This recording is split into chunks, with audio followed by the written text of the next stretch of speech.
Good morning guys, welcome to my channel.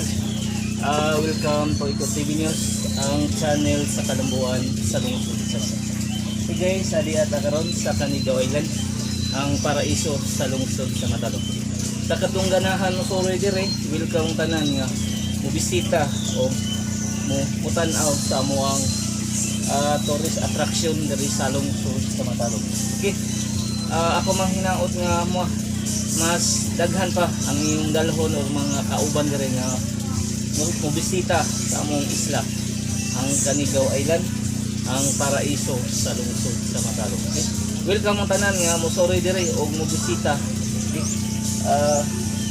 Kumanginaot nga atong i-appeal sa ato ang mga lista kung diin atong soroyon ang Matalom Tourist Destination. Hindi ito guys. Welcome mo tanan na basta mosoroy mo dire sa isla na mo sa Canigao Island. Welcome mo tanan. Okay.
Mang hinaot nga magtinabangay ang mga turista o nga moari dire ato lang dalhon ang mga basura kung diin ang uban to guys pangbilin man.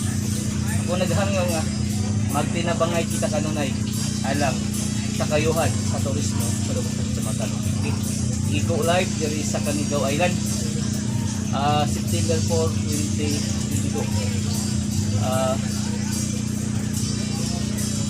Ako magayon nga ang panaghungkong sa mga turista o sa katawhan nga motor dire paoy pagpadayon ang kalimpyo o anin doon sa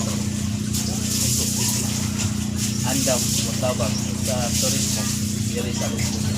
Okay, iko live dire sa Canigao Island. Today is Sunday.